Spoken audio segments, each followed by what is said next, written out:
It's a brand new day. Thank God it's Friday, but it's still Friday with me here in Abuja. Welcome to 55 minutes of current and relevant business conversations on Business Morning. I'm Ini John Mekwa, and we'll do the rounds again, starting from the global space. We'll tell you what's happening.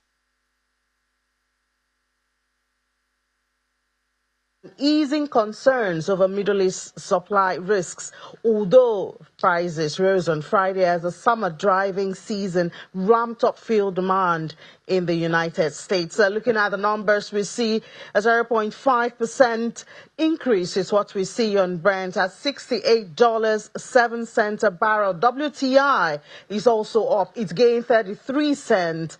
That's 0.5% to $65.57 a barrel. The benchmarks are set to fall about 12% for the week, and oil futures hit their lowest in more than a week on Tuesday after U.S. President Donald Trump said that a ceasefire has been agreed between Iran and Israel. And oil prices edged up on Thursday, although as U.S. government data showed crude oil and fuel inventories fell last week, with refining activity and demand rising. And we come back home to Nigeria. Nigeria's foreign direct investment, that's the FDI, it's plummeted by 19% in the first quarter of 2025, dropping to $250 million, down from $310 million in the fourth quarter of 2024. Obviously, a worrying development. This is losing 19% quarter on quarter at a time when the country needs to diversify from the volatilities that come with global oil at this time. Well, this data is according to the Central Bank of Nigeria. It's captured in its latest balance of payments report. And while this marks a significant quarterly contraction, the first quarter of 2025 still represents a turnaround from the net divestment of $310 million that was seen in the first quarter of 2024. So when you look at it quarter on quarter, that's from the fourth quarter of 2024 to the first quarter of 2025, we see this huge drop. But it's a different story when we look at it year on year. So from the first quarter of 2024 compared to the first quarter of 2025. And they say this signifies fragile recovery in investors' confidence. That's obviously when you look at it year on year. The decline aligns with broader capital flight trends as portfolio investments swung dramatically from a $5.61 billion inflow in the fourth quarter of 2024 to $5.03 billion outflow in the first quarter of 2025. And I'm sure these are issues that we'll dissect in the coming days on Business Morning and our other business programs. Coming days on Business Morning and our other business programs. Well, yesterday was a very memorable day for a lot of Nigerians, especially those in the tax area and businesses. Nigeria's door made open, that's how they describe it. President Bola Tinubu said as he signed the 4 tax reform bills into law. So they are no longer bills, they are now law. So we have a tax reform law now. And then this, of course, happened at the presidential villa, attended by leadership of the National Assembly and some legislators, the chairman of Federal Inland Revenue Service, some ministers, and aides to the president. The 4 bills, the Nigeria Tax Bill, the Nigeria Tax Administration Bill, the Nigeria Revenue Service Bill. So the name of FIRS now has changed to the Nigeria Revenue Service. And then the Joint Revenue Board Bill. They were passed by the National Assembly after extensive consultations with various interest groups and stakeholders. Now, let's just do a little bit of background. Laddie Williams put together a report telling us the history. It's been very dramatic, very dramatic. So I'm sure Laddie captured a bit of that in this background report. After nearly 9 months of economic turbulence, dialogue and legislative action, President Bola Tinubu finally appends his signature today to 4 transformative tax reform bills, capping a long journey of fiscal overhaul. It all began October 2024 when President Tinubu formally transmitted the Nigeria Tax Bill, Tax Administration Bill, Revenue Service Bill, and Joint Revenue Board Bill to the National Assembly, marking the first step in his ambitious agenda to modernize Nigeria's tax system. 100% consent and assent of all of them. By March 13, 2025, the House of Representatives approved the package with notable tweaks. VAT remained at 7.5% instead of the proposed 12.5%. Exemptions were made for minimum wage earners, and revenue sharing between federal and states was adjusted, capping accruable VAT for high-yielding states at 30%. We actually have drafted a new withholding tax regulation already as we speak. The only reason why it hasn't been published is because some of the things we included require that we amend some of the existing laws. So we put the amendment in the emergency bill, waiting for the lawmakers to pass so we can then issue the regulation. But I can discuss the principles. If you are not liable to tax, then nobody will deduct withholding tax on you. On May 9th, the Senate passed the revised bills endorsing the harmonized tax framework, including a modest VAT hike, global minimum tax provisions for big multinationals, and major reforms in petroleum profit tax administration under the newly fashioned Nigeria Revenue Service. Distinguished colleagues, a bill for an act to repeal certain acts on taxation and consolidate the legal frameworks relating to taxation and enact the Nigeria Tax Bill to provide for taxation of income, transactions and instruments, and for later matters 2025, third reading taken and passed. Throughout this process, consultations were extensive. Business groups, tax experts, governors, NGOs, and labor unions, including the Labour Congress, were engaged as the station reeled from strikes and protests in mid-2024 over cost of living pressures and subsidy removals. We stand united against the unjust tax bill trying to bleed us dry. Crafted behind closed doors, this bill slaps heavy taxes on Nigerian workers, meager housing, transportation, and medical allowances, while letting the rich and corporation off the hook. These reforms aim squarely at strengthening revenue collection, simplifying administration, enhancing intergovernmental coordination, and ultimately coaxing Nigeria's low tax to GDP ratio upward, all in service of recovery and sustainable investment.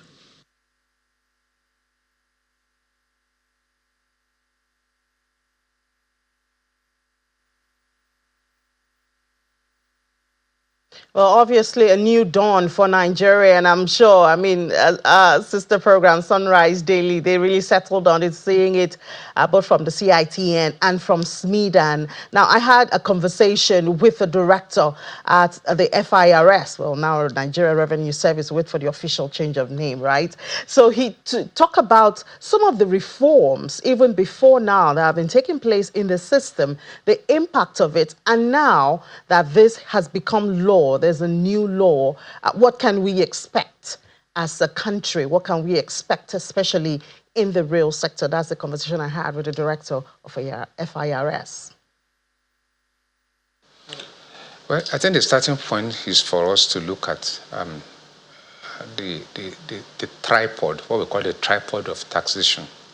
And that has to do with the policy of government, the laws that drive them, and then the administration, which my organization represents, that's the FIRS.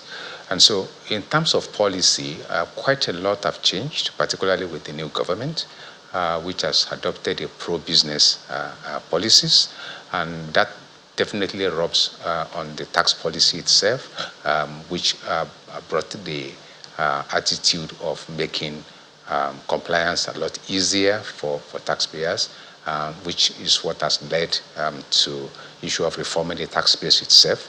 And then in terms of law, for the past 5-6 years, we have been having what we call the Finance Act, which is trying to modernize our tax legislation. Some of them have been very old.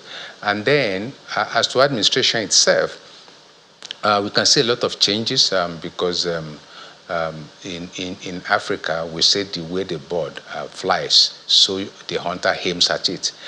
Because the business space is also changing, definitely tax administration must change. And then, so coming back to your question, definitely when there are changes, it's like you throw a pebble into a pool of water, there will be ripples. Similarly, when the policies are changing, laws are changing, administrative practices are changing, then compliance attitude would change. So I would say that there is a significant improvement in voluntary compliance for taxes, and that can also be seen in the numbers that are coming for collections month on month, year on year.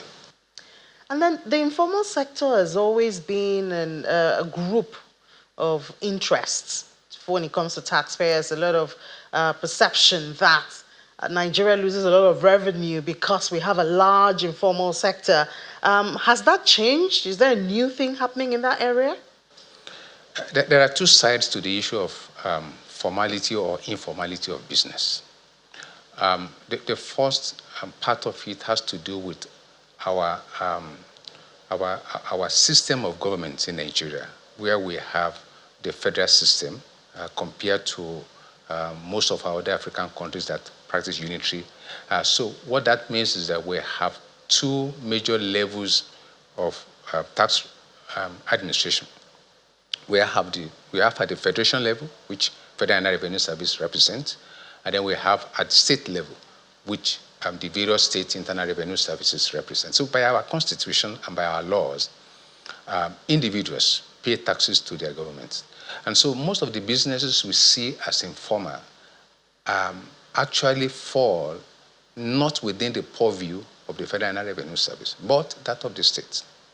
And so when we talk about loss of revenue due from informal sector, if you're looking at the FRS side, there's nothing we can do about it because it's not within, constitutionally, it's not within our purview. Now, the other side of it is how do we move businesses from being informal into incorporated businesses? Because when they become incorporated, then they move away from states, they move to the federation. And I think quite a lot of issues are there. Some could be addressed by government policies. How do we encourage small businesses? How do we liberalize processes of incorporating businesses and all of that? What support is government is able to give to encourage people to who have small businesses to incorporate them and then become incorporated entities. So those are the two sides to look at it. And some say that if you really want to increase the tax nets, you need to win trust of the people. And the people will trust the system more if they see what the money is being used for, even though we know that's not a direct responsibility of FIRS. FIRS is not a revenue collector. FIRS is a service provider. Her job is to enable taxpayers to comply with their tax obligations.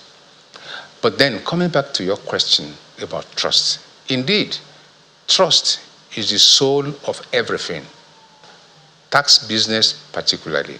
And so where the populace do not trust the authorities, then there will be issue of what we call apathy. And there's what we call tax morale will be very, very low. And so, but then question is what can be done, because there are a number of factors. Studies have shown why tax morale are low, particularly in Africa and most especially in Nigeria. There are a number of things. One of them is the trust. Do people believe in the government? What is money being used for? But then there are other issues. There are other issues of what are the administrative processes that are put there. Are they making it easier for taxpayers to comply? And that is what we are FRS coming as a service provider. And that is why you see today tax businesses can file their returns without having to come to our office. They can pay their taxes without having to come to our offices. And there are so many things we are doing are making life a lot easier for taxpayers who want to comply with little or no stress. Then there are also other issues of our judicial system. So if there is a non-compliant person, the best FRS can do is to go back to the law and say what the law says. So part of the process is going through the judicial process. And then you know that a case can be in our court for only God. You only know when you start. You don't know when it ends. And therefore, when you see a non-compliant person who seemingly is getting free because justice is delayed, then those who are complying also get discouraged and say, okay, why must it be me? Why should I be the one paying if this other person is not paying and then is not getting any sanction? So it's a multitude of issues. But the ones that are within the purview of FRS, we are doing a lot about that, and that can be seen in the fact that we are having less disputes with taxpayers, we are having less cases with taxpayers, and then we are also making life a lot easier. Taxpayers could file their returns, they could pay, and they could get receipt, they could download their own tax client certificate. So most of the things that used to cause bottlenecks have been removed by the various changes that we have introduced. So we're getting to the second half of the year now, and we expect that the new tax system or the tax reform will begin implementation. I think every Nigerian should be excited with the tax reform that is coming, because we have this government to thank for coming into space with this reform, because every Nigerian is going to laugh. For example, lower middle level wage earners are going to pay little or no taxes. That's the big change that is coming. Businesses are going to be laughing because the rules are changing to enable them to recover all their costs, particularly when you look at value-added tax. The input tax that are suffered by businesses are going to be 100% liable to them. If they have a refund, they can get their tax refund without audit, and so that their money is not going to be hanging.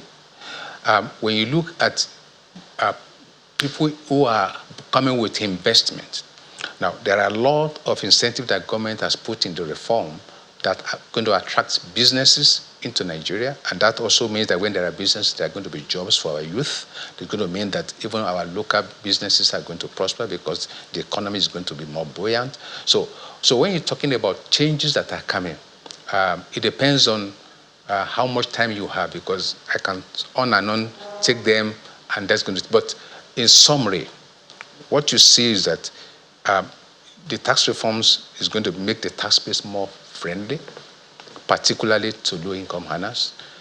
It's exempting all small businesses from paying taxes, and the definition of small businesses has been enhanced. What we used to have is 25 million. It has moved significantly away from 25 million upward. So many more businesses are not going to be paying taxes. The obligation to deduct taxes is also reduced for small businesses. When you look at the incentives that are available, particularly looking at our performance in oil and gas, where some of the IOCs are divesting from Nigeria. Now, the government has come with a very robust incentive program, which is now driving investment in the oil and gas sector. So what we are looking at is a whole total package covering the policies of government, covering the laws, the clarity in which the new law are written, not like in the old time when you can have a section of the law running into almost half a page or a full page. Now they are written in modern language, so anybody who can read little English can actually understand the law. The agencies are cooperating, unlike before, where it is to your tent, O Israel. Now it is one government approach to all of this. So you see collaboration between the FRS, the customs, the NUPRC, and all CBN, every other government agency. So this law has brought all of us together. I guess another area of interest in the tax reform is that the FIRS will be the sole collector of taxes in the country. That is a question that I will want to answer this way. What government has done with this reform is to allow for specialization. And what do I mean? Customs knows about trade facilitation. They take care of our borders so that illicit products don't enter into our country. And when people bring goods in, they properly declare, and people can do export, they can do import, and their business can go on. NUPRC is very good at regulating the upstream oil sector. They know all their onions. And so every agency government has set up is for a particular purpose. So the FRS is set up to process revenue for government. And so what the reform has done is to make that happen. So you do what you can do best. And in literary economies, if I remember my days, there's something we call specialization. And what specialization does is it allows for economies of scale. Because then if you are good, you are good at your work. You can see the questions you have been asking me. If I attempt to do this, I'm going to fail. But then if we change role, if I put you on my desk to do my job, you may struggle. So that is what government has done. I sincerely believe that all agencies of government are working with one sole purpose, and that is to make life easy for Nigerians. And so I do not anticipate that any agency will frustrate the other.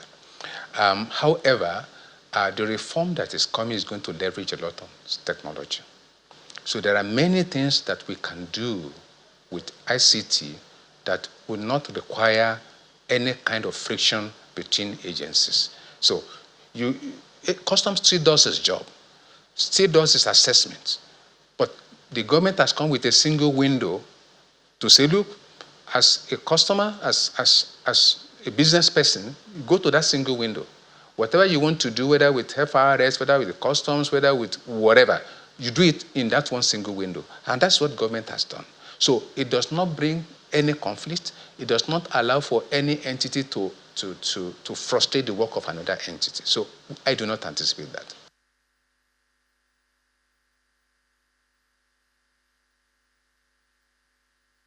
All right, so it's congratulations to a new era of tax administration in Nigeria. And we do hope that soon, after the president's assent, we would see the implementation begin. And of course, it will be really interesting to see how the Revenue Service will be the sole collector of taxes. Manufacturers have complained of how it does seem like customs are no longer regulating trade, but have become a revenue generation company or agency. So will this change that narrative? Time will tell. We will wait and see. Let's take a break now on Business Morning. When we come back, other conversations await you. Please join us.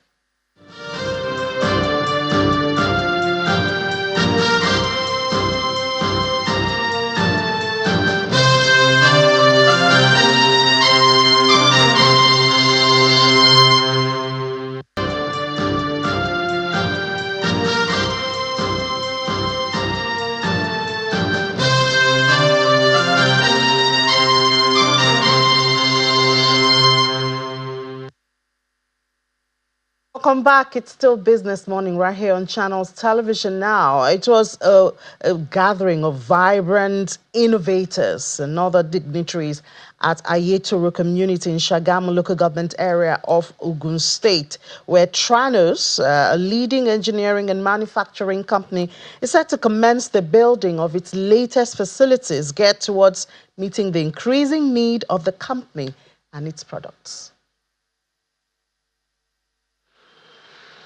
Tranos, a leading engineering and manufacturing company in its continued expansion efforts, is launching its new facility with a groundbreaking ceremony in the Ayetoro community, Shagamu local government area of Ogun State.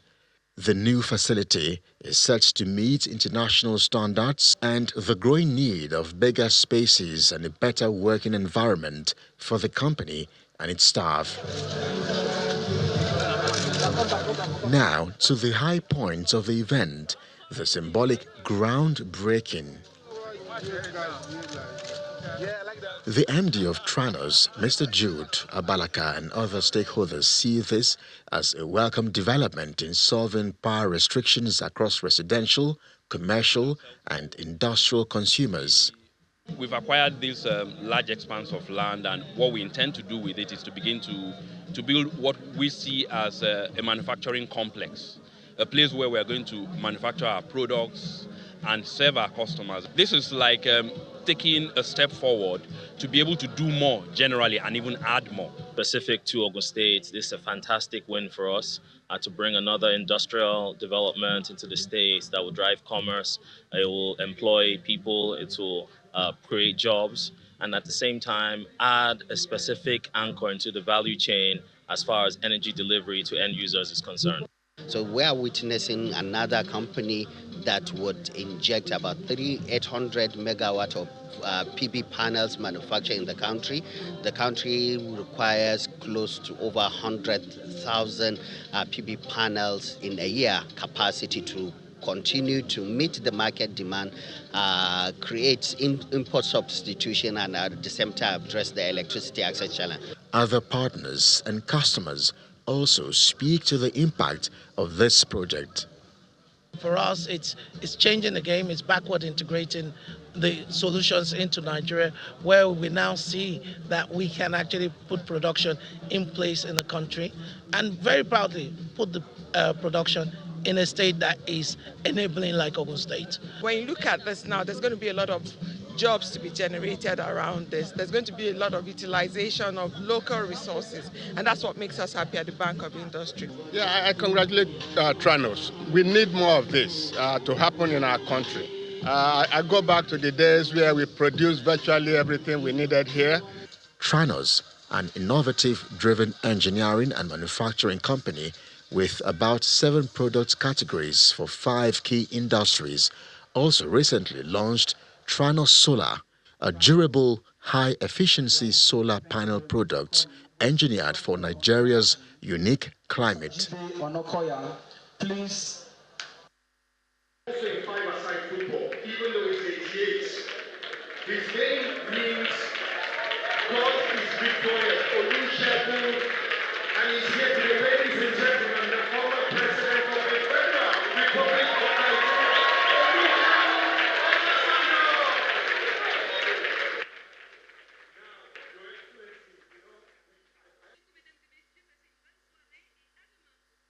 Yes, you did not miss it. That's former President Olusegun Obasanjo, the second day at the 32nd Afreximbank meetings in Abuja, and he appeared at the close of the event. I mean, some participants and delegates had left. They know that former President Obasanjo will come, and you can see him there active as usual. And he actually came for a conversation, a very serious-minded conversation, and he did drop some points that I think that you need to listen to, and that's why I captured a bit of that to share with you.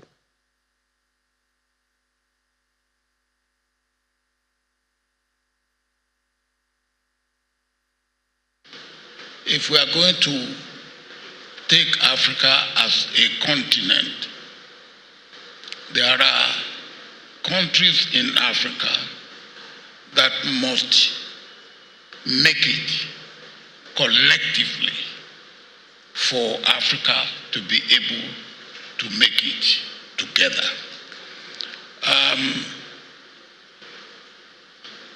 I'm not talking of any African country not being important, but I'm talking of, using the simile that you have used, I'm talking of lions and cubs. And if you take that, what countries will you regard as lions? I will say about 6 or 7 of them. They are either you regard them as lions by virtue of their population or by virtue of their economic strength. Without any country or anybody feeling that I regard any country in Africa as inferior, no. But there are countries that must be taken along. And then if those countries make it and they are taken along, they can carry other countries along with them. Now, I will say Nigeria, sure, by virtue of its population. I will say Egypt, by virtue of its population. I will say Ethiopia, by virtue of its population. I will say DRC, by virtue of its area and population and the resources, the potential resources it has. We say South Africa by virtue of its economic position. Then, of course, after I've taken these 5 or 6, I will then start talking about others that must follow. I will take Kenya, I will take Senegal, I will take Morocco. Now, but if these countries really are moving, and they are moving together, they will move Africa forward. But are they moving? And that is the question. Are they moving? Now, these countries that we have mentioned, except 1 or 2, the others are not moving as they should move, without causing any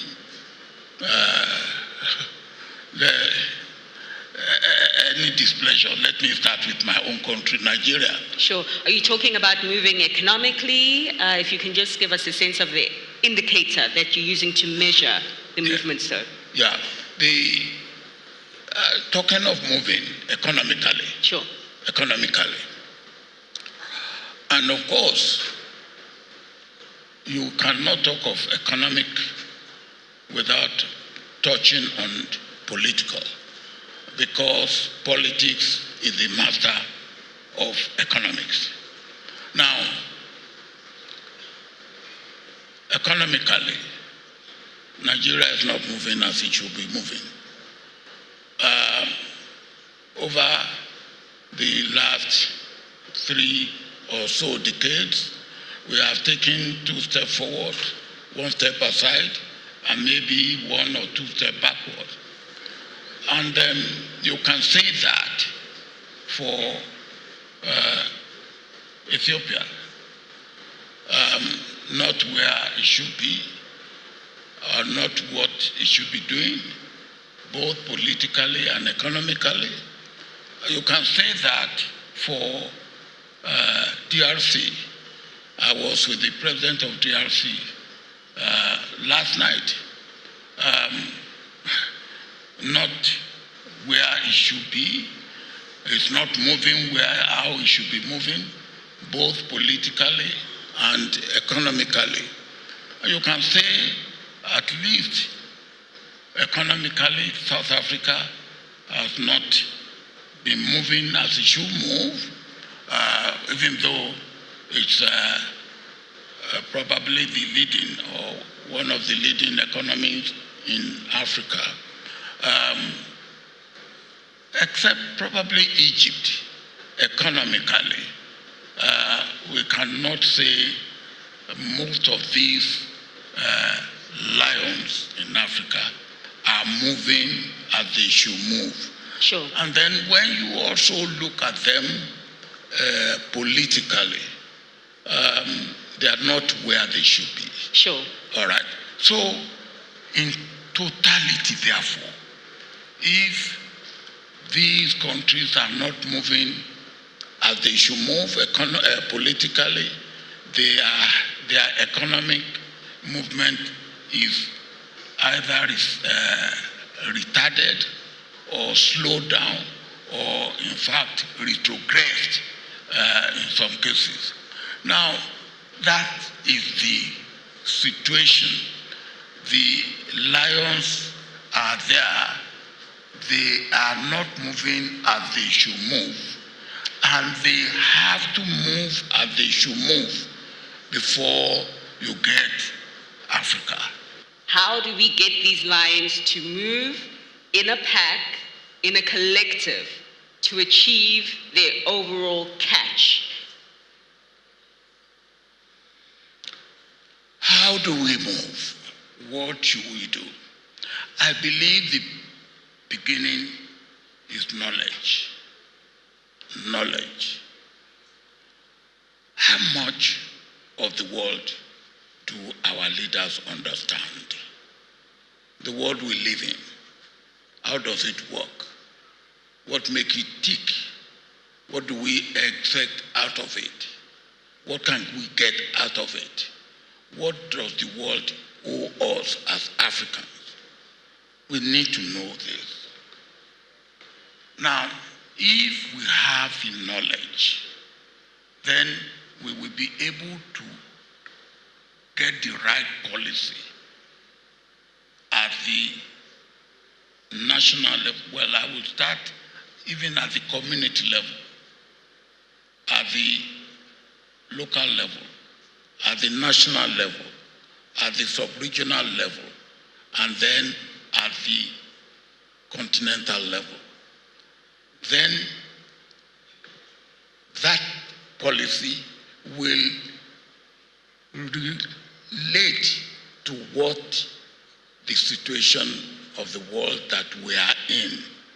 Now, we cannot expect the world to give us what the world will not give us.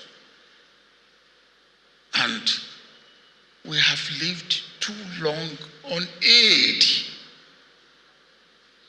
We have lived too long on aid.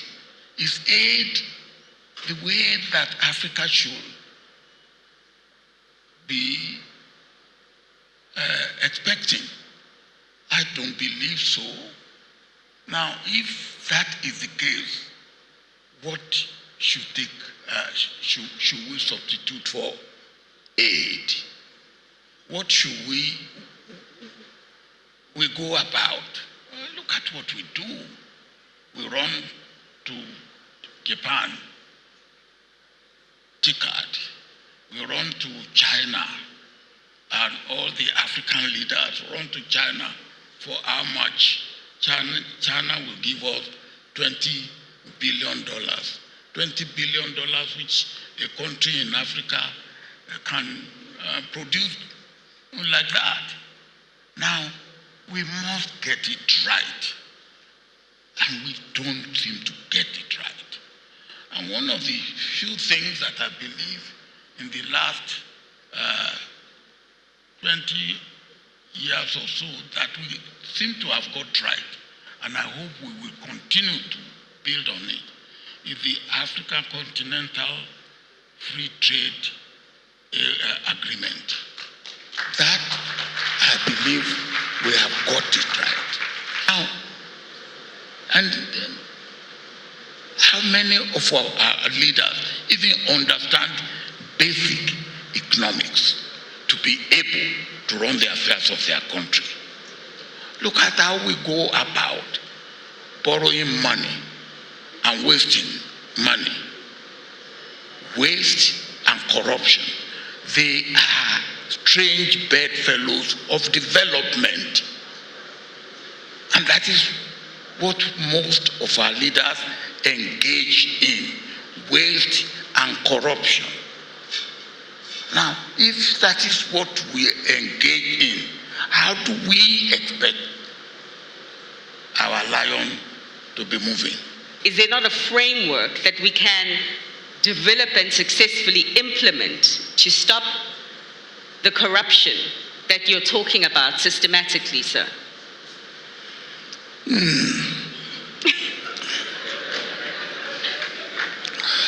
Now, you are taking me to another area. And I will go to that area briefly. Let's go.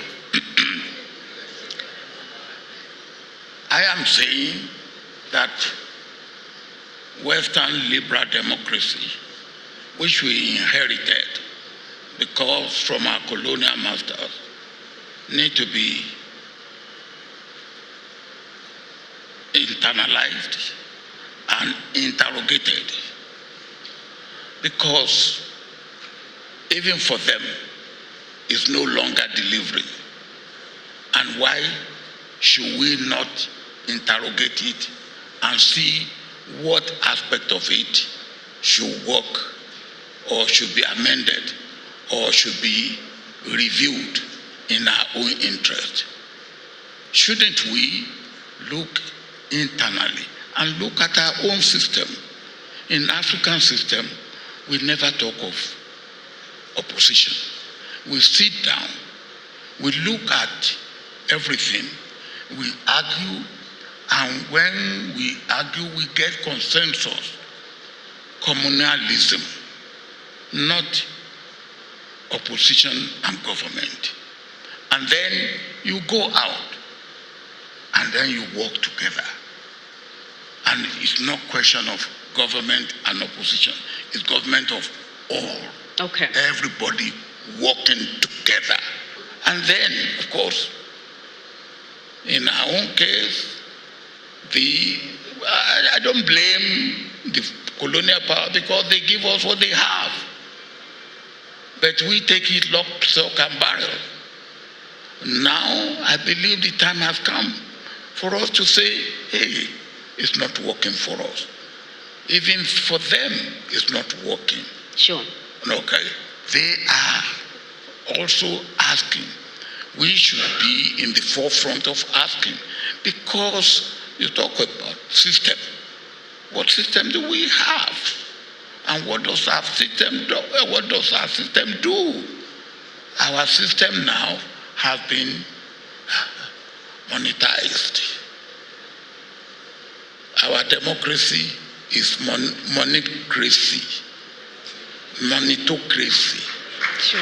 Not democracy, monetocracy, which means you buy. When I was growing up in my own village, I'm a village boy, you know. When I was growing up in the village, if you come to my village and you say, oh, look, government wants to do this, and we will bring money, and you say, oh, look, we will make you the treasurer, and the village people know that you are light-fingered, they will just say, oh, no, don't make her, her farm is too far. When we need her, she will not be around. Let us make this other one. All right.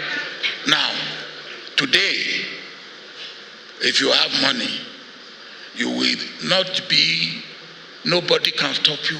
You will buy everybody, and you will be the treasurer.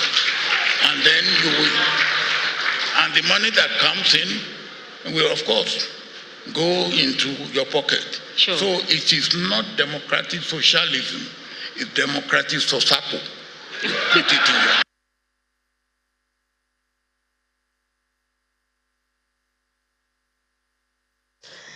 Well, whenever we hear from former President Olusegun Obasanjo, you just need to take some words.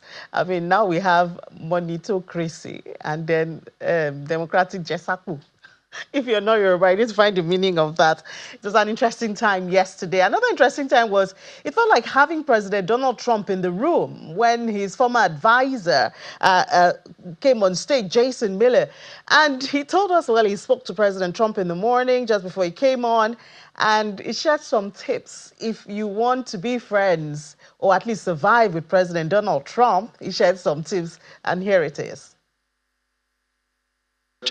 There will be DFC activity, US DFC activity, in dozens and dozens of nations in Africa. These are such great opportunities. And again, these aren't opportunities that are going to leave countries saddled with debt. These are opportunities that are going to help you build the infrastructure in your countries and help you make money for you and for your people. That is a distinct difference between other folks who might dangle the shiny objects at you. I think that is more and more, and this is why I talk about the reforms that are needed. So if you're going to have a big, massive giant such as PIMCO or Vanguard or BlackRock or any of these mega investment companies that effectively is the closest thing we have to sovereign wealth organizations, when they come in with these big amounts of capital, because keep in mind, they're effectively managing retirement portfolios, they're managing people's savings, they're managing their futures. The rule of law has to be strictly adhered to. They have to know that contracts are going to be enforced. As I said, they have to know that efforts are being made to eliminate corruption. Otherwise, they can't take that gamble with people's livelihoods. But if countries in Africa can continue to make these reforms, and I know I only name-checked Nigeria for an important reform, but so many other countries are making very important reforms, and I commend you for that. Continue doing that, because that will open the door for the big amounts of capital to come into Africa. So I spoke with President Trump earlier today, and I told him that I was going to be joining the Afreximbank and Professor Orama and so many dignitaries here, and asked him if there was any particular message that he wanted me to share. And he said very simply, said, Jace, everybody wants to do business and wants to trade with the United States. People that treat us well, we're going to treat well also. It's that simple. It's about reciprocity. It's about mutual respect. Now, one thing I would say is that any leader going to meet with President Trump, and again, this could be from Africa, this could be the president of Ukraine, it could be any leader, would be well served to do a couple of basic things before the meeting. Number one, you want to follow his social media account. The great thing about President Trump is he's transparent. He tells you exactly what he's thinking. You do not have to guess about where your standing is or what's going on. Second, President Trump is not someone who I would set up a meeting to go talk to just to get a photo and say that you've met President Trump. If you go in to have a meeting with President Trump, he is going to have a very specific set of questions and asks and things that he's going to want to raise with you. A leader should know what those are going to be before they go and sit down. But I say this, leaders who are going to sit down with the president should also be prepared with their own asks as well. They should have what they want to bring up to President Trump, because again, life is too short. We have a finite number of days with President Trump in the White House. The time for let's smile and get a photo, you can do those. We saw, for example, when he was in Canada and at G7 and he left early because he's like, we have to bring about world peace. I don't want to sit around doing photos with people. I think the other thing too, and this is why I referenced Africa being so much more important with the United States this go round, and why you see the DFC and other organizations looking to put so much money into Africa, is because we saw what the last 4 years of neglect look like. I mean, obviously, I'm an American. I'm not a fan of the previous president. You can probably guess that since I worked for President Trump for all 3 of his campaigns. But so many areas of the world were neglected under the previous 4 years. Now President Trump wants to change that. He wants to right those wrongs and make sure that people know that the U.S. is open for business and the U.S. is going to be your friend.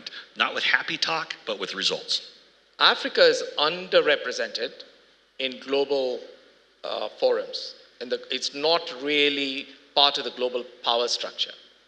What can U.S. do, or the current administration do, to help facilitate Africa having more of a voice at the table? So I'd go and reverse that one a bit, and I think we're almost, the way that's presented, solving for the wrong variable. Here's what I mean. What's going to help elevate Africa's presence on the global stage, in addition to the efforts of bringing about peace and international investment, it's going to be a lot of the business leaders. It's going to be a lot of the CEOs, not necessarily more bureaucrats. No offense to any bureaucrats who are here. But it's going to be, we need more Alikos. We need more Strives. We need more Tonys. We need more of the CEOs representing, whether it be their countries and their companies, and showing that Africa can be a powerhouse. And Shankar, that when we talk about what's different now, why do I keep saying that Africa has this great future? Why did I travel here to see Professor Orama and so many others? Is because I believe in Africa's future. We saw with the recent trade dispute how things such as rare earths and critical minerals have put the resources that Africa has in such a key critical global position. And that's why I said it can't, when someone comes in, whether it's the United States, whether it's another country or companies from other countries, it's not about just them being able to get from the mine to the ships and then send it back to their country. Countries and companies in Africa must be demanding more and say, if you're going to pay us to take products from here, we need infrastructure, we need help with building our data centers, industries for the future. You look at the population growth, as I name checked. The population growth in Africa is so big, and there's so much advancement, especially in the realm of tech, that this can be an AI and tech powerhouse. I actually didn't even realize this until just before I came, that tech is now a bigger percentage of GDP for Nigeria, for example, than even oil. Because as countries start to diversify their economies, that's a good thing, because then aren't so reliant just on whether it be excavation or whether it be oil. Diversifying the economy also, I think, plays a big part in helping to get rid of corruption, quite frankly, because then certain people can't hold the rest of the country hostage. And so there's a lot of opportunity with Africa, and I very much believe in it. So talking about knowing a bit about what or how President Donald Trump reasons before we hear all of that. And as Jason Miller said there, you want to follow Truth Social before you have any meeting with President Donald Trump. So it's an interesting one indeed at the Afreximbank meeting, which is still ongoing. Now let's see what else is happening in the global space with Will Ibon. Will? Hello, Amy. Good morning.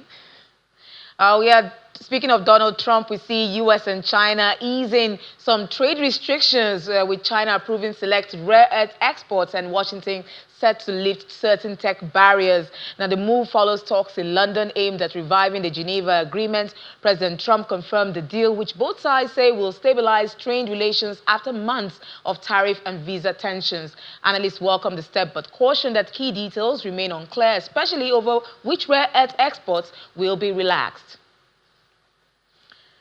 To stay with China, China's industrial profits plunged by 9.1% in May, the biggest monthly decline since October 2024. The drop highlights ongoing struggles despite Beijing's economic stimulus efforts. So far this year, profits at major factories, mines and utilities are down 1.1% compared to last year. Experts say falling global commodity prices and fierce price wars are hurting profitability. China's Statistics Bureau blames weak domestic demand and lower product prices, and this follows a 27% profit collapse last September, which had already raised alarm bells for policymakers. Now, phone maker Xiaomi stock jumped over 5% to a record high after unveiling a YU7 electric SUV priced at 10,000 yuan below Tesla's Model Y. Over 200,000 orders were placed within minutes. The YU7 boasts a 760-kilometer range, NVIDIA-powered driver assist, and Apple CarPlay. Xiaomi also launched AI smart glasses with QR scanning and photo features starting at 1,999 yuan. Now, Nike plans to cut its China's supply chain share from 16% to high single digits by next summer.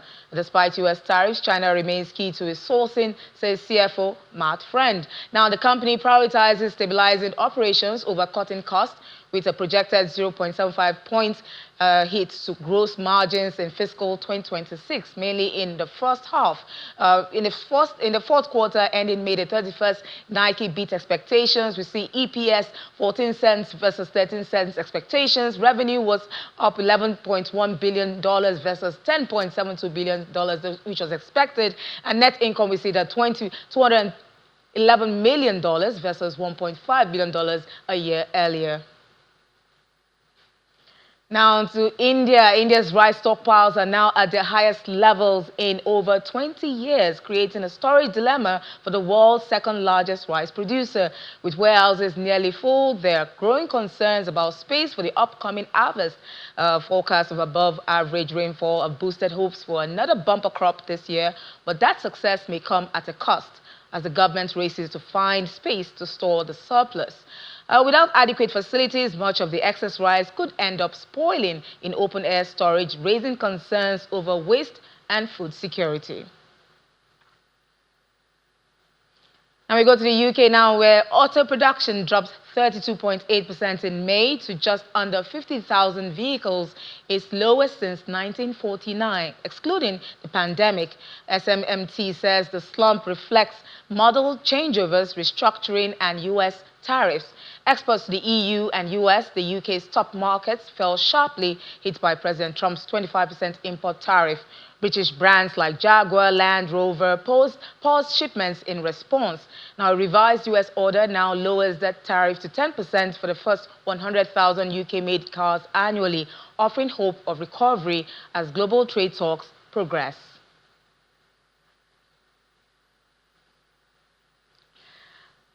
Those are the highlights from the global space. We'll just continue next week and see how that pans out, especially with Trump and President of China, Xi Jinping, reaching that agreement in terms of trade tariffs. Hope the war is about to be over. Yes, well, hopefully. And the pause, the pause on the reciprocal tariff is almost coming to an end. So we'll see what that means. But thank you so much, Will. All right. And just before we go, yesterday we celebrated the market, that's the Nigeria stock market. But we saw that the close of trade yesterday was profit taking almost 0.5%, but we're still looking good at over 120,000 level. That is a big deal for us here. And the market lost 307 billion and is at 76.453. You get updates intraday numbers at 1 p.m. during Business Incorporated when we will come back with those numbers. Ladi will also be there to take you around the world of business in 55 minutes. I'm Ini John Mekwa. Have a great weekend.